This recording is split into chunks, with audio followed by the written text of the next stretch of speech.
el Grupo Parlamentario de Acción Nacional, a través de un servidor, va a presentar una iniciativa de reformas y adiciones este día miércoles en la Comisión Permanente. El día de hoy hemos visto en la primera plana de un diario de circulación nacional que no se contempla fincarle ninguna nueva responsabilidad penal al Chapo, a pesar de haberse fugado, porque no incurrió en un acto de violencia durante este acto de fuga.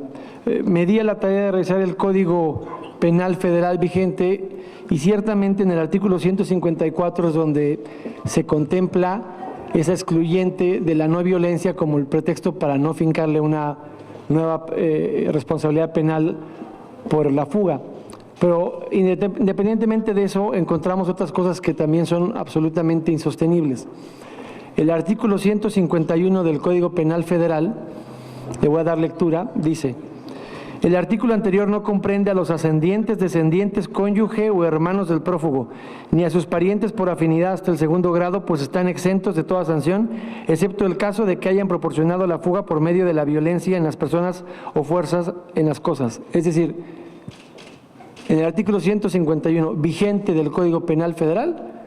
cualquier familiar político o con familiaridad, digamos, por consanguinidad, la esposa o cualquier miembro de la familia de un interno puede ser ayudado a escapar de una cárcel federal sin que tenga ninguna responsabilidad penal. Este es un artículo que vamos a proponer su derogación.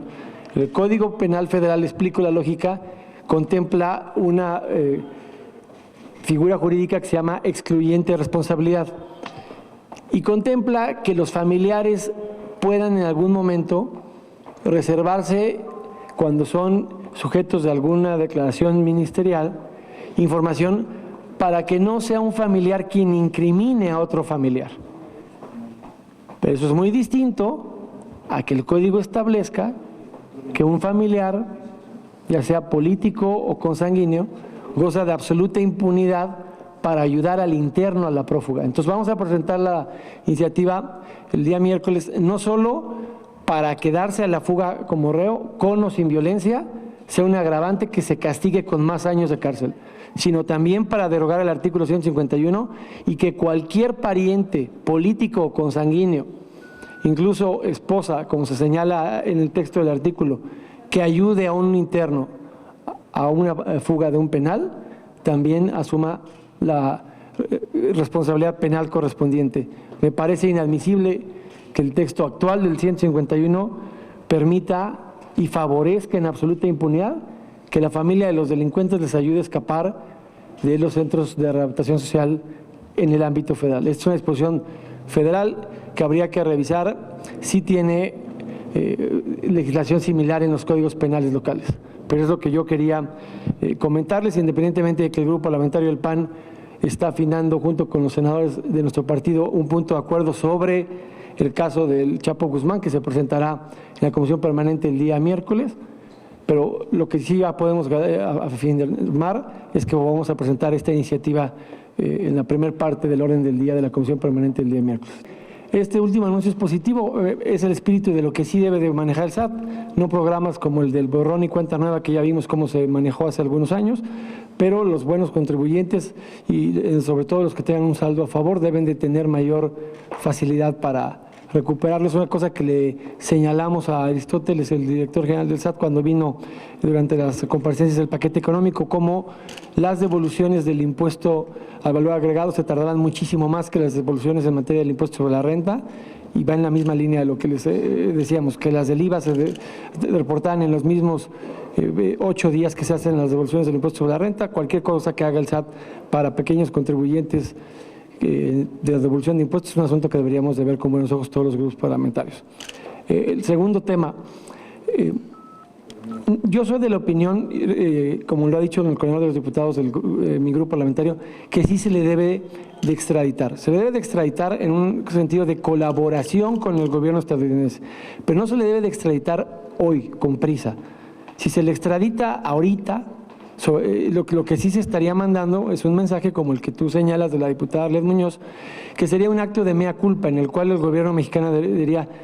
soy tan incapaz de mantenerlo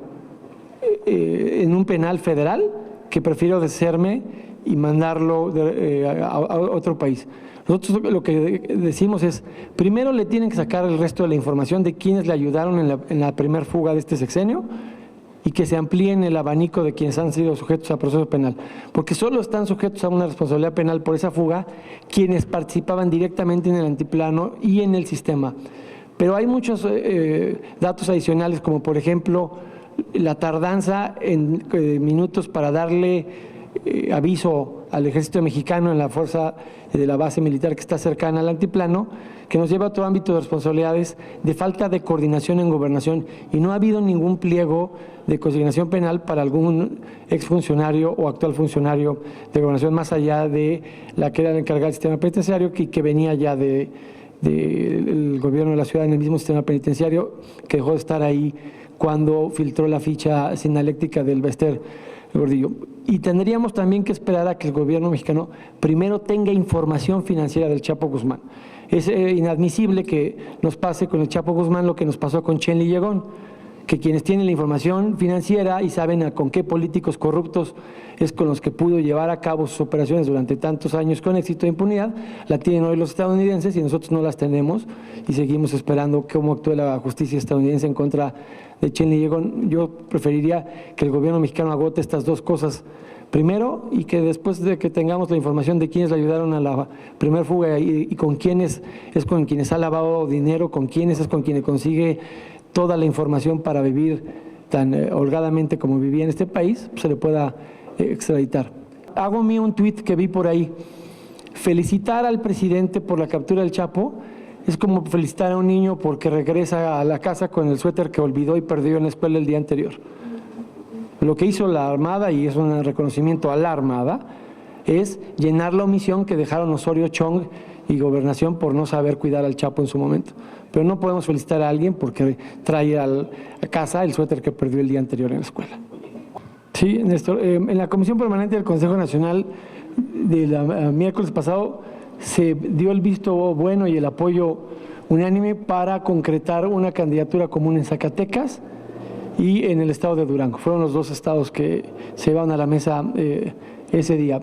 Es el avance que se tiene hasta el día de hoy, simplemente con respecto a la semana anterior. No estamos proponiendo un agravante, lo que estamos proponiendo es desaparecer o derogar el 151 porque el 150 es el que establece la pena y dice se aplicarán de 6 meses a 9 años de prisión al que favoreciere elevación de algún detenido procesado o condenado. Pero eso está en el 150 y el problema es que el 151 inicia, vuelvo a leer, ¿no? El artículo anterior no comprende a los ascendientes, descendientes, cónyuge o hermanos del prófugo, ni a sus parientes por afinidad hasta el segundo grado, pues están exentos de toda sanción. La pena ya está legislada en el artículo 150, lo que queremos quitar es la excluyente responsabilidad para los familiares de algún interno. No estamos contemplando modificar para acelerar el proceso de extradición, porque eso le podría permitir, en este caso al Chapo y a algunos otros delincuentes, a que se salieran, como lo prevén algunos, tipo la pregunta anterior, y que pudieran ser extraditados más rápido. Me parece que está bien, el Estado mexicano perfectamente, si tiene voluntad política y hace una buena labor, puede en un año, sin llegar a 5, obtener suficiente información para desmantelar la red financiera del Chapo, cosa que no se logró en la detención anterior, y para fincar nuevos procesos penales en contra de otros, gente que está vinculada al cártel del Chapo. Serían remitidos al artículo 50, quedaría de 6 meses a 9 años de prisión. O sea, no tengo que contemplar una nueva pena, simplemente tengo que quitarle el artículo que le permite que no le aplique, que es lo que voy a hacer con la propuesta de derogar el 151. Y respondo a lo de Sean Penn y Key del Castillo. A ver, me parece que lo de Sean Penn y Key del Castillo es una respuesta muy intolerante del gobierno de la República. Yo veo que lo único que hay detrás de ellos dos, estaban tratando de construir una historia para hacer una película, y creo que el gobierno está utilizando a Sean Penn y a Key del Castillo, el gobierno de México, para mandarle un mensaje a todo cineasta, nacional o extranjero, de que nadie venga aquí a jugarle al Michael Moore a hacer un documental de la narcopolítica mexicana. Creo que el gobierno tiene mucho miedo de que algún cineasta internacional, por supongo el ejemplo de Michael Moore, pudiera ser una versión de cómo es que los narcotraficantes en este país gozan de absoluta impunidad y que pudiera dañar todavía la ya muy maltrecha imagen del gobierno de la República y particularmente el presidente Enrique Peña Nieto en el ámbito internacional. Creo que es un control de daños para que nadie venga aquí a investigar. Hoy día se está dando en torno al Chapo, pero también podrían estar evitando o inhibiendo que algún periodista o cineasta internacional venga a hacer un cortometraje de las Casas Blancas, Malinalco y algunas otras cosas que quisieran dar a conocer por medio de alguna película en el ámbito internacional. Mira, yo te diría que más que omisión tuvieron mucha suerte el gobierno, porque es cuando le manda a Kate del Castillo la primera carta al Chapo, y las cartas que se mandan al Altiplano, aunque sean de la familia, se abren. Esa es la forma en que se entera el gobierno. Si, por ejemplo, Kate del Castillo y Sean Penn, en vez de haber contactado directamente al Chapo en la cárcel, le hubieran mandado la carta al abogado defensor del Chapo, pues bajo el sigilio profesional, el Estado mexicano no se habría enterado de que había la posibilidad de generar un encuentro entre el Chapo y Kate del Castillo y no hubieran tenido esa línea de investigación. Hay que agradecer esa carta que le da al gobierno la información para hacer el rastreo tanto de ella como de Sean Penn, pero no van a aportar nada respecto a las actividades delictivas del Chapo, no tienen nada que decir. Llama la atención que dicen que los van a mandar llamar en calidad de testigos, pues lo único que les cuenta en calidad de testigos es pues, la crónica de su vida y de la película que pretendía hacer. A mí sí me llama mucho la atención que el gobierno esté muy expedito para pedir la colaboración de Estados Unidos para que comparezcan Sean Penn y Kate del Castillo en calidad de testigos en este caso, y no lo oigo pidiendo la colaboración del gobierno para que se presente Tomás Yarrington, Eugenio Hernández, a declarar por las órdenes de aprehensión que han girado los estadounidenses respecto de las imputaciones que les hacen de delincuencia organizada vinculada a los Zetas en el estado de Tamaulipas. Por eso creo que es más un asunto político que penal. No es ni remotamente aceptable. O sea, ella está siendo procesada porque era la responsable en términos del sistema, pero insisto, hay una serie de connivencias más allá de la titular, se me escapa el nombre, porque Celina Oseguera, ciertamente, porque Celina también estuvo al frente de los reclusorios del gobierno de la ciudad y tuvo muchos años de experiencia, pero la responsabilidad de ella es cómo no funcionaron los protocolos dentro del altiplano. Pero ella no es responsable de toda la omisión municipal de cómo se hizo el túnel y cómo se extrajo. Ella no es la responsable de quién le vendió los planos al Chapo para planear el túnel. Ella no tenía esa información bajo su resguardo. Ella no es responsable de la falta de coordinación entre la gente del penal del Altiplano y la base militar que está a unos cuantos kilómetros y que se tardaron muchos minutos en avisarle a los militares para evitar que la fuga se diera por la vía aérea después de la moto que ya vimos que ajustaron inclusive para que funcionara. Hay muchos que participaron por omisión o por corrupción, más allá de los funcionarios solo del sistema penitenciario. Y eso es a los que se refería ayer el diputado Marco Cortés, que queremos que también pise en la cárcel. Por eso no hay que extraditarlo tan inmediatamente, hay que encontrar todo el círculo de corrupción en torno al Chapo para que tengamos mejor garantía para su nueva estancia en el altiplano y para tener información financiera y desmantelar nosotros las redes del Chapo y que no lo hagan el gobierno estadounidense.